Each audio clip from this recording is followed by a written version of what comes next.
All right, now joining me now is from Uncrowned and Yahoo Sports, and most importantly, Knicks superfan Ariel Helwani. Ariel, what's up? Yes.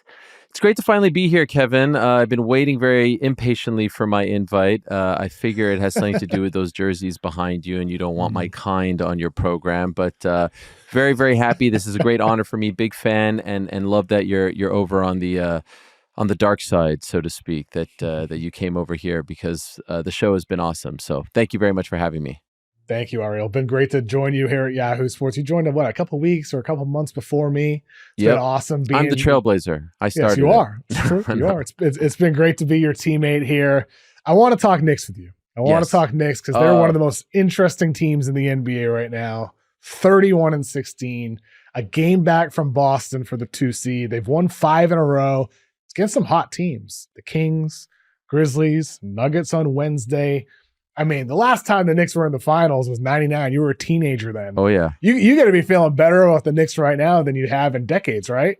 So, I hope you didn't notice, or maybe you did and were wondering why I was looking off camera there for a second, because I'm very particular about my Knicks. And you said 31-16, and far be it for me to correct a great host like you, but don't rob us of a win, Kevin. We're 32-16, okay? And so go check it. Go check it right now. 32-16. Yeah, how about 32-16. I believe our best record at this point in the season, dating back to 1998, is what I read earlier today. So amazing. I'm feeling quite good. Every time it's a fascinating thing. There's so much that we could talk about regarding the Knicks, because obviously, like, we're right about to start the season, feeling good about the team, still lamenting the fact that Hartenstein isn't there, because I felt like he was such a huge part of last year's magical run. But all right, we got to move on. Everything's going to be okay. And then kablam, the cat trade happens, and you're worried about the vibes. You're worried about the chemistry. I love Dante for life. What he did in the Philly series, in particular, Game 2, unbelievable. I was okay with saying goodbye to Randall, but obviously we needed a center. Can't trust Mitchell Robinson. And, the season is starting out okay, and there's highs, there's lows, and then we have a 9-game winning streak, and then we go on a bit of a losing streak, and then all of a sudden it's like, look, it's Thibs again. It's so tiring. Every time they go on a little mini, everyone goes through this in December and January, a little mini kind of like snag. Thibs this, minutes that, they're pretenders this, and now we're back on track. Huge win on Wednesday against Denver. Last few games, I mean, I am not used as a kid who grew up watching the 90s Knicks, seeing the Knicks and a 140 number next to them is like absurd to me, because I'm used to the 70s and 80s of the 90s. But I'm feeling very good, and I can't wait. We're a week away from the trade deadline. I am very anxious about the next 7 days, because I feel like we need to make a move or two. Obviously, we don't have the same type of flexibility, but the bench is the big one, right? We need to strengthen the bench. I could talk about this for an hour straight. I don't want to keep on rambling, but I'm looking at this right now, and we're a game behind Boston, and I don't know if a lot of people would have predicted that after that trade, so I'm feeling quite good. Well, the Knicks are one of the teams that's the most interesting at the deadline too. That's why I want to talk this week, because the Knicks are fun. They're a great team and all that, but they are in a position where it feels like the window's open here. And you mentioned Mitchell Robinson as a guy that you can't really trust. He hasn't played yet this season. There's uncertainty whether he will play this season. I'd imagine, is that the area where you have the greatest concern, is depth at the 5 behind Cat? You have Precious Achiuwa playing as well, some 5, but he's on the smaller side. Where do you want to shore up that bench for the Knicks to enhance their finals odds? It's 100% the center position for multiple reasons. Number one, Cat is dealing with a wonky thumb, and that makes me nervous. And you can tell if you watch their games, like, he's always kind of touching it and playing with it and grimacing at times. So obviously Precious is our backup. Okay, he's had a solid season. He was hurt for the first month or so. I could live with that. In a perfect world, it's Cat and Mitch. I just don't trust Mitch at this point. He is just way too injury prone. We were told that he was going to come back in January. And by the way, if they do keep him, I don't hate the idea, and they don't make a trade, I don't hate the idea of just saving him for April, to be honest, because he is so injury prone and because we'll need that depth come playoff time. The issue is, it seems like everyone who covers the Knicks. There's a lot of great people who cover them on a week-to-week, day-to-day basis on the beat. Ian Begley, one of my favorites, keep hearing about Jericho Sims being on the block, and I think we know who Jericho Sims is, and I think we know what his ceiling is, and I'm okay with that. The problem is if Cat gets injured and is not playing here and there, and you don't have Mitch, Precious is starting, you literally have no backup center anymore. There's absolutely no depth there. So I would love to be able to beef that up a little bit. I would love to be able to get a little more muscle up there. I would love a little bit more muscle up in the 4 spot too, because OG has been injury prone as well. Thank God he's been tremendous, especially as of late. There was that weird period around 10 or so days ago where it feels like he was unhappy and Josh Hart was kind of speaking in code about him, and that was all very strange, but it seems like we got past that. But he got the elbow thing. He had the groin thing in the playoffs. I would just love a little more. I loved what they did at the deadline last year with Bogdanovich and Burks. That was great. It didn't quite pan out for obvious reasons, but we just need something off the bench. Campaign has been fine. McBride has been fine. I love Kolek, but he never plays. I wish he would play more. So if to win a championship, as you know, you need more. The starting 5, I would argue, is the best starting 5 in the league, but we need more after that. Well, there was a report from Michael Scotto who said the Knicks were looking at Chris Boucher, a big man for the Toronto Montreal Raptors. Boy. I love Chris Boucher. I would love that. Doesn't he make perfect sense? Holy crap, I didn't see this. Length, he can shoot threes at 37% on the year. Boucher, to me, is like exactly the type of guy the Knicks should be going for. Like, they have limited assets. Like you said, they gave a bunch up to go get Cat, a bunch up to go get Bridges. They still have 1 tradable first. They could do swaps. They have 8 second-round picks. They have some movable salaries.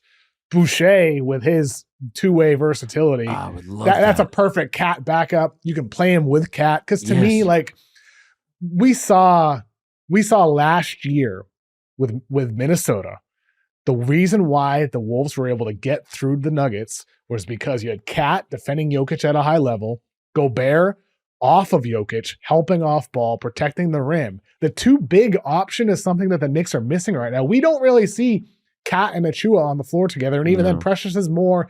If you get a true 5, Precious is who helps you at that backup power and forward spot. He moves kind of towards that rather than playing the 5. So to me, if I'm the Knicks, I'm really trying to go get Boucher, no matter what it costs, to bolster my odds here. Then you get depth at big. You get a ton of wings. Jalen Brunson playing the best basketball of his life right now. To me, that's the complete roster. It's just simply getting Chris Boucher. Oh my gosh. So I didn't see this. I love Chris Boucher because he's from Montreal, but I also love his game. I'm from Montreal as well. The Knicks and Raptors have a funny history of trades together. Oh, yes.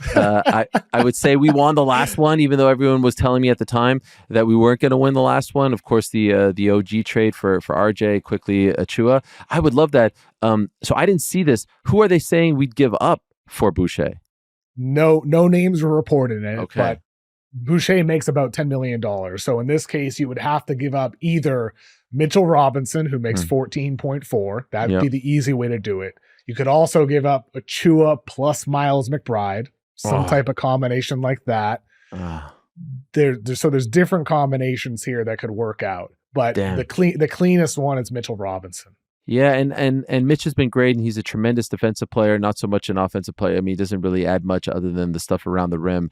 I just think it's time. He's just too unreliable. We need that guy, and Boucher is very athletic, and I actually think that he has more to do. Like, he can be better. I don't think he is like fully grown. He's a tall, lanky guy, and he's still quite young. I would be all about that trade. I would love that trade. I wouldn't love giving up McBride. Achua going back to Toronto would be a little bit weird. But the Mitch one, I could definitely be convinced of. Yeah, I think that's the one that makes the most sense. Mitchell Robinson, a first round pick, that might be a bit much, maybe a bunch of seconds instead. But to me, that's the type of deal the Knicks should be making, because assuming good health, we saw it on Wednesday night. Karl Anthony Towns doesn't have a big scoring game by any means, but excellent defense against Jokic again. He just has a good way of defending Jokic in ways that other bigs don't.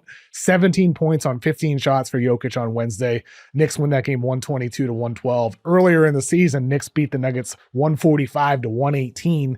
Jokic had 22 points on 20 shots. Towns just knows how to defend Jokic. And that's why I thought it was weird when during the game, minutes before the Warriors were really going to be suiting up and playing, Draymond Green, who was out for the Warriors. Oh, yeah. Draymond Green made a weird post. He's like, Cat and a full front on Joker. Even if you win the game, it don't matter. You will never hold the respect from an opponent to win at the highest level. Pride must make you sit down and guard, even if you give up 40. Winning is a mindset, and in order to win a championship, you have to win the mental edge. That's why only a few guys per era win all the championships. They understand that thing. Dude, Cat just had a great game defensively against Jokic after beating him last year. Defending him at a high level too. It's just a weird criticism. There's a weird history between those two. No, yes. Isn't there? Like, what is it? Like what's their beef? Draymond gave a chokehold to Rudy Gobert last year, right? Yeah, for one, and Draymond he picks his fights with everybody as well. I feel like he always hates on the Knicks. It's like the cool thing. No one can. I mean, listen. I have said, this is a bit of a tangent, but I have said time and again that Inside the NBA is the greatest studio show in the history of sports. But honestly, I'm ready for a new era because every time I tune into those guys, they're always crapping on the Knicks. Always. Like, you can't crap on them right now. What are they? Top 5 best teams in the league, top 6 at worst. And it's always like little pot shots. It's always not wanting to give them their props. It's always taking shots at how soft they are, or Thibs is doing this, or he's not doing that, or Brunson is too short and he's not that guy. Enough already. There was a period where like the LOL Knicks was a thing, but again, I've seen Draymond crap all over the Knicks. Sometimes you could say it's warranted. To do it after yesterday's game. I mean, did you see that play at the end where he blocks it? It bounces off the backboard. Oh, yeah. Brunson gets it, and then passes it to McBride. To Miles, to Bridges, Mikal Bridges, and for that incredible reverse. I mean, like, they were humming out there. The last couple of games in particular has just been beautiful basketball out of these guys. I mean, like you said, they had a little dip, and right now they're playing at a high level. But like, if you just, if you zoom out with the Knicks, the last 2 months since November 30th, third in offensive rating. No surprise there. Everybody thought they'd have a top offense. The questions have been about defense. But over those last 2 months, they're 6th in defensive rating. Wow. 6th for 2 months. That's a pretty big sample at this point. Yeah. So I feel like with the Knicks, there's concern come postseason time with Cat as a lone center, which is why we're having this conversation about them either getting Mitchell Robinson back or going to get another big. But they're 6th in defensive rating for 2 months straight now. That's really impressive. I think it speaks to Mikal Bridges getting better over the course of the year. Yes. Josh Hart, I mean, he's not an all-star, but maybe you can make a very strong case. You can make a very strong case that he is one of the 24 most valuable players in the league, right? You can make a very strong case. Do we have this wrong? Like, do we have this wrong when it comes to naming all-stars, that a Josh Hart should be an all-star type? 100%. Wait, what would be wrong about that? That's actually Nothing. a great. Yeah, no, but that's what I'm saying. Like, do we have it wrong? Because he's not the most popular. He's kind of, he's not a superstar. He's beloved by his home team, if you will, but he doesn't have that like it factor, star power. People, Josh Hart, what really? He's 1,000%. If you just look at who have been the most impactful and successful players this year, 24 of them. He has to be on there. I mean, just look at him yesterday. It's unbelievable. This guy, by the way, this guy's a shooting guard. Really, he's a shooting guard. And he plays like a power forward. It's unbelievable. I don't even think he's like a true small forward. But the way he goes after the ball, the way he hustles, he's been outstanding. What a deal that was. Cam Reddish for Josh Hart, one of the all-time great trades. I didn't realize it was Cam Reddish. Yeah, man. I kind of forgot about that. Yeah. There might have been a pick involved as well, but golly, like what a trade. God. I mean, he's like you said, he's what, 6'4", 6'5", and he averages almost 10 boards a game. It's crazy. It's nuts.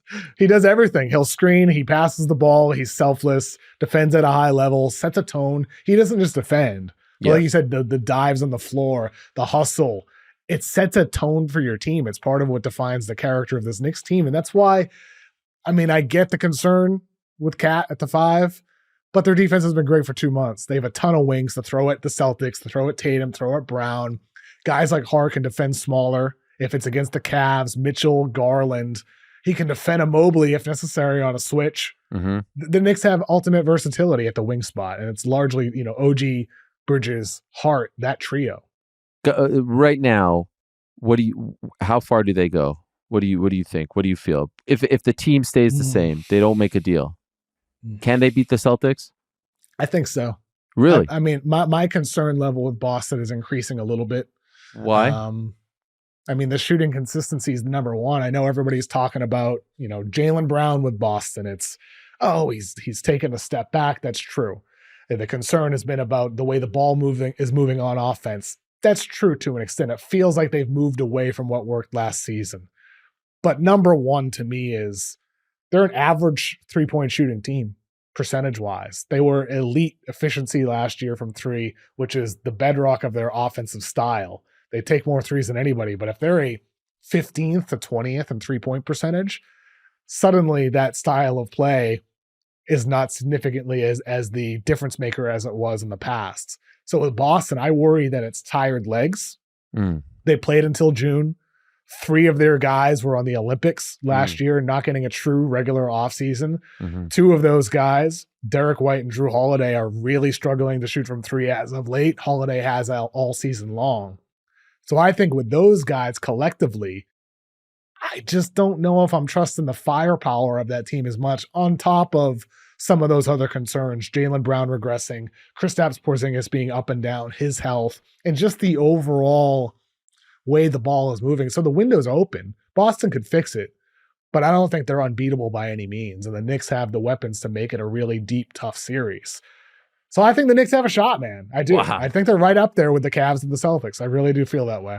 You know how this makes me feel, Kevin, because I other than my family, my kids, my wife, etc., I have 2 loves on this earth, and Knicks and the Bills are my 2 loved ones. And I'm still in mourning over this past Sunday's game. And all I want in life is to see those 2 teams win championships. That's it. I never saw the Bills, obviously. I was there. I was watching the 4 straight Super Bowls, and the Knicks, in the 70s, obviously wasn't alive. I just want one. I don't want a dynasty. I don't need 4 out of 5 years. I don't need 3 in a row. I don't need back-to-back. I just want one. And there's a part of me that's still in mourning, but the thought that maybe, just maybe in June, I could maybe cross one off the list. It's been very painful. Last year really, really hurt because I thought for sure we were going to beat the Pacers, and I thought we had a chance if we were healthy against Boston. Of course, we didn't have Randall anymore as of January, and then OG gets hurt, and Josh is hurt, and Jalen's hurt, and everyone's hurt. But I thought we could have, at full strength, we could have given Boston a run for its money. Maybe we don't win, and if we did win, we could have definitely given Dallas a run for their money. It feels like I'm right there with both teams, and so I'm just praying that this comes together, no one gets hurt. Please, God, no one get hurt, and that we're able to add someone and go on a run here. I'm still even if we add Boucher, I still feel like something is missing a little bit on the bench. I'm a little bit worried about that. But as far as the starting 5 goes, I really, really trust these guys. Is something missing from the bench because Tibbs isn't giving the bench the chance? I don't subscribe to this. I really don't think it's a minute. They ran out of gas last year. Yeah, they ran out of gas, but here's the thing. People complain all the time, but who do you want him to play? But that could happen again.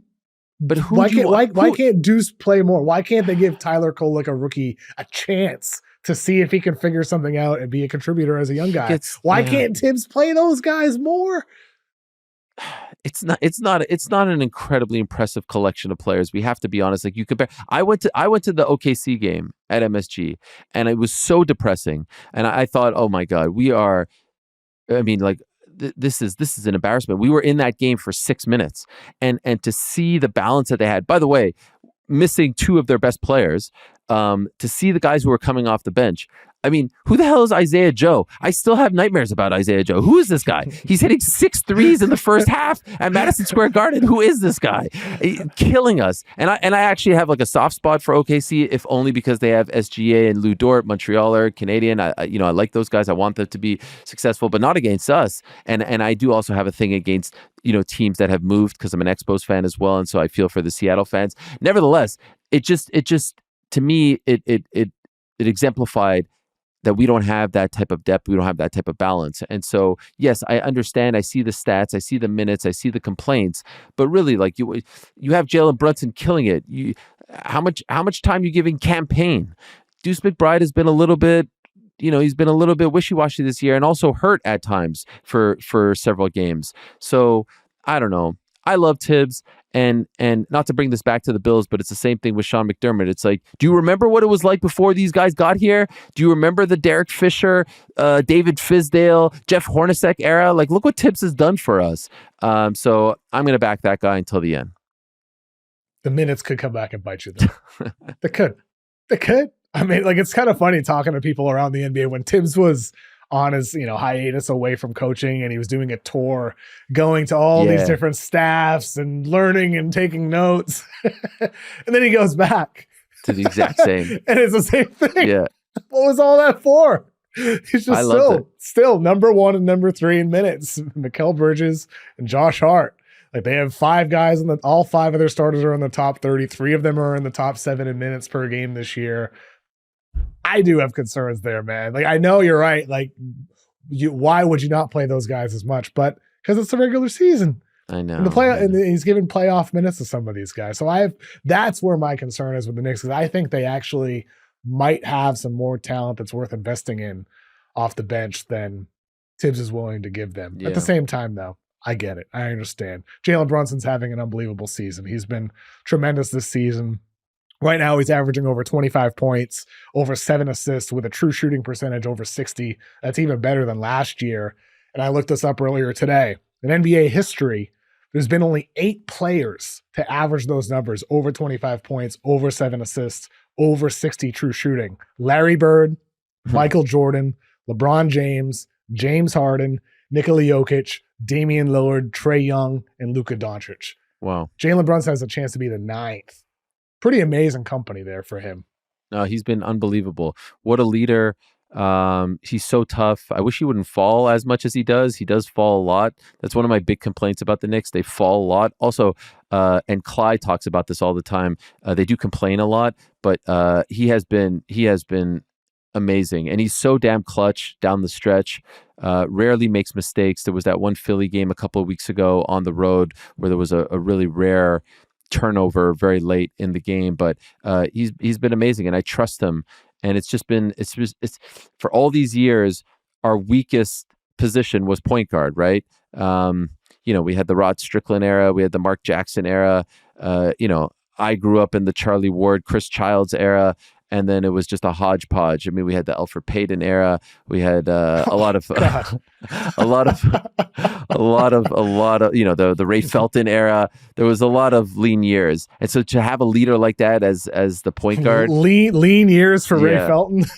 That's not nice. That was a great team, by the way. That 2012-2013 team was like the lone bright spot. Everyone always says like biggest game in 20 years, biggest game. They forget that one season where we had Jay Kidd and Rasheed Wallace and Kurt Thomas came back, and it was all the old dudes led by Carmelo Anthony, and Roy Hibbert blocked them at the rim. That was a great year. We had 50-something wins. I think like 54 wins, but then we fell back down to earth.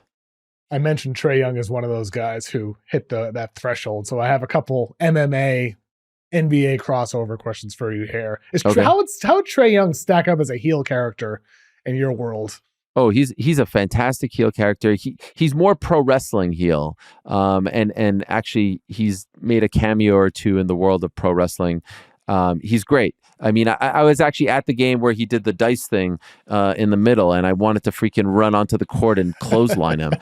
He's so damn annoying. Don't get me started on the hair. I don't understand it, but yeah, he kills us. I can't get over that series. Wait, so Felton's weight is off limits, but Trae Young's hair isn't? That's right.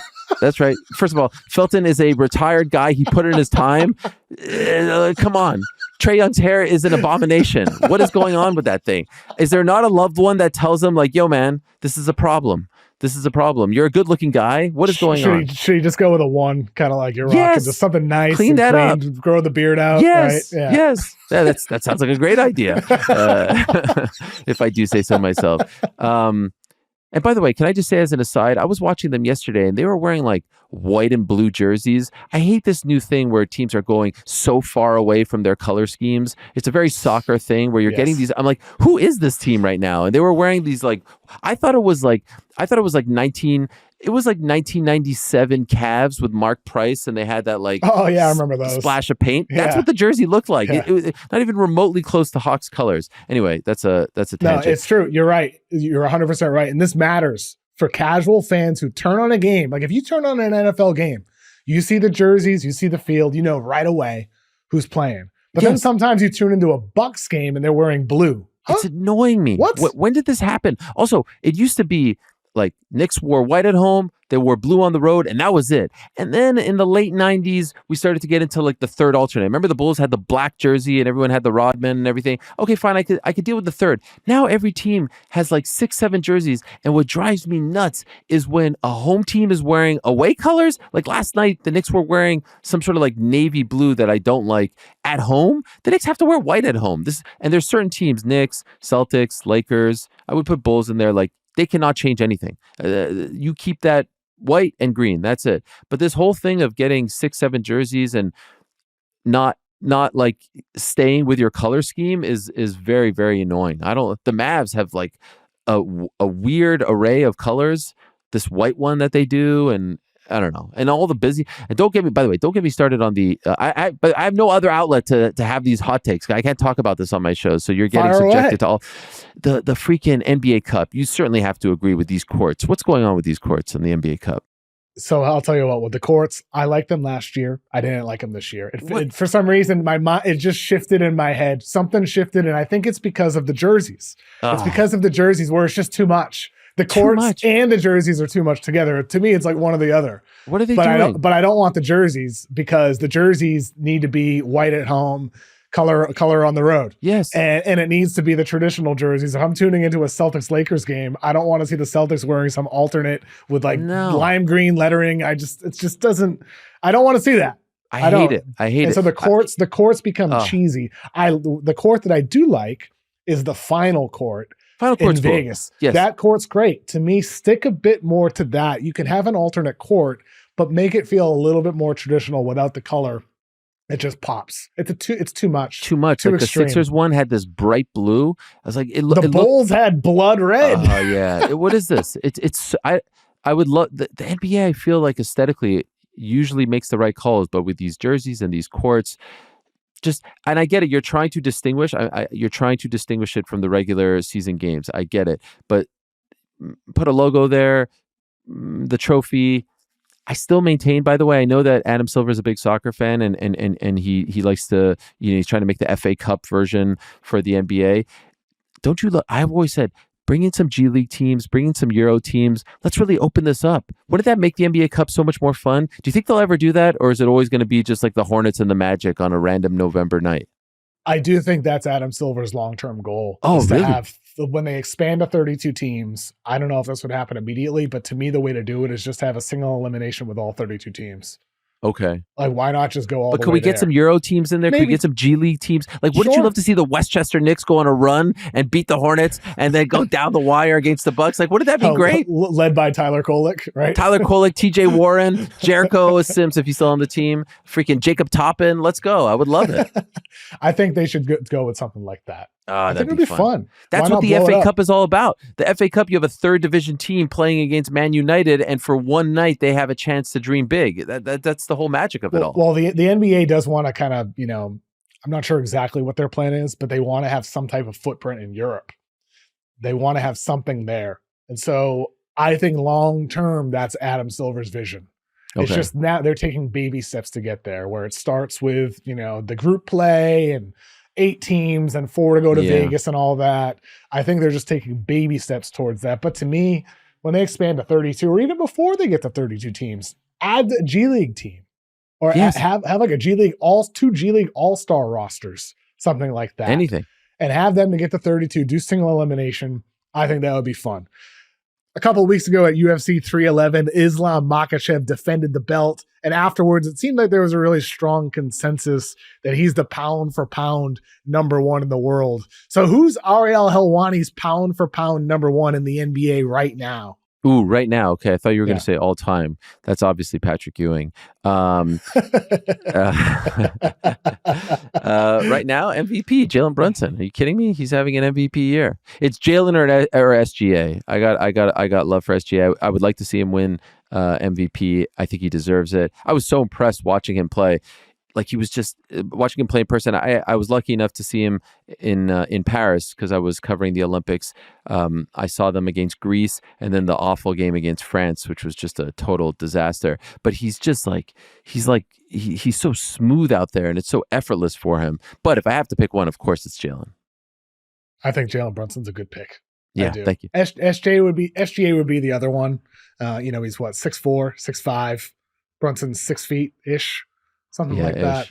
I wish he was just a little better at defense, just a little better. I know. That's where I'd give SGA the edge, and he'd be my selection because he's also a great defender. Yeah, he's one of the reasons why OKC has a top-ranked defense this season by far. It's not just offense. That's part of the reason for him being the leading MVP right now, even over Jokic. So I go with SGA for that question. But Brunson's, top 4, top 3.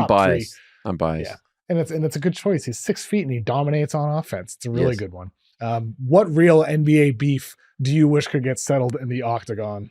Ooh. I was just watching Dwight Howard with Carmelo on his show. I like that show, 7 p.m. in Brooklyn, and he was talking about his beef with Shaq. Could you imagine Dwight Howard versus Shaq? Oh my God. In the octagon? Those two behemoths going toe-to-toe. Freak it. You know what? Give me Karl Anthony Towns against Draymond Green. Let's see how he does against Cat. I'll take Cat's long arms. He's got that reach. He's got that size. I think Draymond's crazy though. Draymond's a Twitter tough guy. Is he? He ain't no real tough guy. Choked Rudy Gobert, kicking Steven Adams. Yeah, Cat could take him.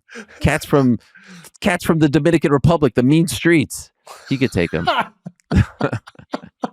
I would love to see it though. Yeah, you know what? Basketball players, like I've seen footage of them. There was one time where oh my gosh, the Rockets went to the UFC PI, which is like it's their performance institute in Vegas, and this was the Westbrook Harden Rockets, and they were hitting the bag, and I was like, wow, these are some of the most talented athletic people on the planet, and they have no idea what to do. Like, I'm not saying but like I'm not an NBA player dunking and doing these like incredible things, and they're so stiff, they have no idea how to punch. It's amazing that they could be so good at one thing and so bad at another, and conversely, I've seen footage of fighters like John Jones, who a lot of people consider the greatest of all time, honestly have no idea how to shoot a basketball. McGregor too. They shoot it like they're in 5th grade gym class and they just picked up a ball for the first time. Like Sean Marion. They like Sean Marion's shooting motion. It's wild. It's wild. So are any of them really good basketball players? There's a guy named Cyril Gane who's French, who he's from France, and I'd say he's probably like 6'4", 6'5". He's incredible. I've seen footage of him playing basketball, and he's fantastic. So there are some guys here and there, but for the most part, with MMA fighters, like a lot of them played football or wrestled in high school and college. Not a ton of basketball. There's a guy named Corey Sandhagen from Colorado who's really good. Benson Henderson, really good. But for the most part, not a lot of standouts. You mentioned that fighter who's 6'4". It made me think about how at a Sixers game the other day, there were some Eagles players and like Tyrese Maxey just towering over AJ Brown. Like AJ Brown feels huge on the football field, but it's just basketball players are so tall. Oh my God. Crazy to see the same thing with MMA, I'm sure. Yep. Like LeBron would be an incredible. I would love to see LeBron. Like, you don't realize just how big he is. I mean, the guy is a heavyweight. Like, what does LeBron walk around at? 250, 260, something like that? Allegedly. Might be heavier than that. Might be heavier than that. That's the heavyweight limit. 265 is the heavyweight limit, and he's so tall and slender. Could you imagine a guy like him, whatever he is, 6'7", 6'8", at 265 would be insane. That would be incredible, but he probably can't punch like all of them. I'm hopeful for your Knicks over the Bills, man. I mean, it's sad about the Bills. I was rooting for the Bills. What's your take on the controversy? Ben Solak over at ESPN made a post about Josh Allen should have spun out of that last throw rather than throw it to Kincaid. Do you have a thought on that? Well, I mean, I have a lot of thoughts. First of all, I adore Josh Allen. If he was in front of me right now, it would be hard not to like propose to him. I adore him so much. It's like a little uncomfortable how much I love this man, and so I would defend him until the end of days. I saw Ryan Fitzpatrick, who I adore as well, Fitzmagic, weigh in on this. It's like, look, man, you're sitting at home, and I'm not one of these guys who's like, you can't talk about the game unless you played the game. But it's very easy to be like, oh, you should have gone this way when you're just looking at your computer and the shot is from here. Like, he had 4 or 5 guys just bum rushing him, and he had nowhere to go. And yes, should he have gone the other way? Absolutely. But you see how fast that whole thing materialized? The fact that he even got the pass off and even made it to Kincaid was a miracle. Should have been caught. It should have been caught. That's the real takeaway. Mm-hmm. And who knows, would Shakir have even gotten the first down? I mean, it seems like he would have, but the truth is about that game, like, I know this isn't a football pod, but I think we just got outcoached. And so that's why it's hard for me to say that about McDermott. One second, I'm getting emotional. Cool. It's hard for me to say that about McDermott, but I really do think that he got a coach. And you would appreciate this analogy, and I've been saying it to a lot of my friends who are football fans. To me, the Bills feel like the 2018 Toronto Raptors. 2018 Toronto Raptors had Dwayne Casey Coach of the Year, but what happened? They kept meeting the Cavs and losing to the Cavs. And Masai Ujiri had to make a tough call, and he had to fire Dwayne Casey, and he elevated Nick Nurse, and yes, of course, acquiring Kawhi Leonard helped. But sometimes you have to make those calls, and sometimes you have to recognize that a coach has taken you as far as he can take you. And at the time, as you will remember, everyone thought that was insane to fire a coach of the year. And look how it panned out. So I don't think it's going to happen, but there's a part of me that thinks they would be better off. I mean, he's been with the Bills for how long now? It's probably been since 17 or 16 off the top of my head. So almost 10 years. Yeah, that's a long time. And you lose 4 times in 5 years to the same team.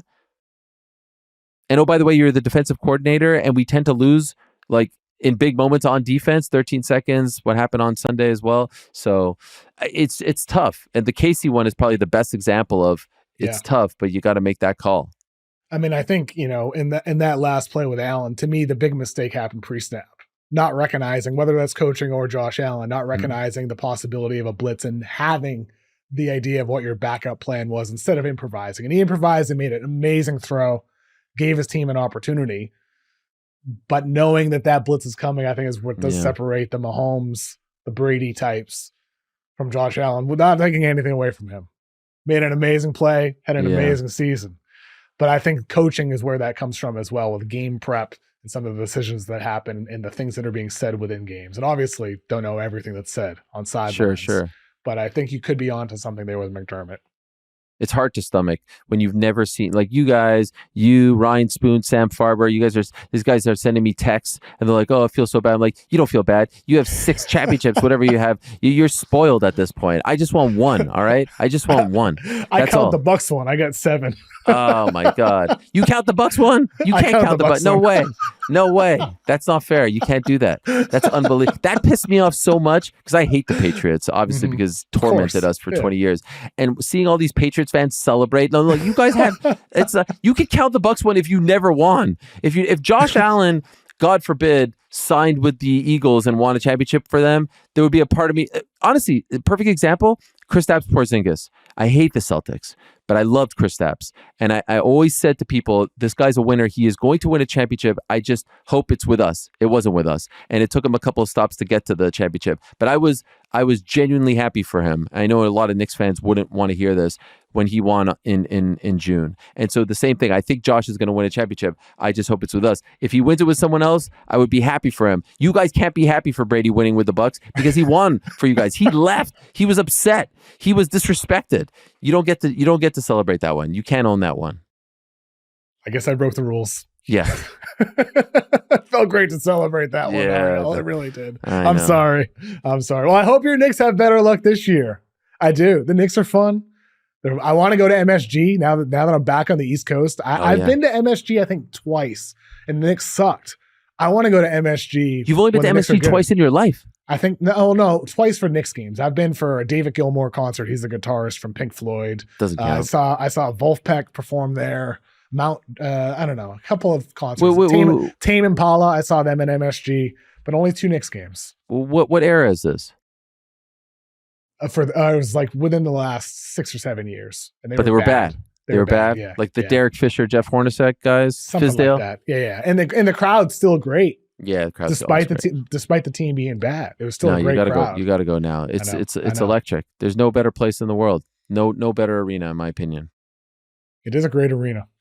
Cool area, right over the train station, right in the middle of New York City. It's just an awesome vibe. Could you imagine what it would be like in June if they finally did it? God. Oh my God. Just one. Incredible. You'd be out there screaming. I told my kids, celebrating. I told my kids I'm going outside naked, streaking, no problem. Neighborhood. I don't care what anyone says. I don't care who's uncomfortable. Knicks, Bills, June, February. If I can get those, I will truly die in peace. Ariel, thanks for joining me today. Thank you.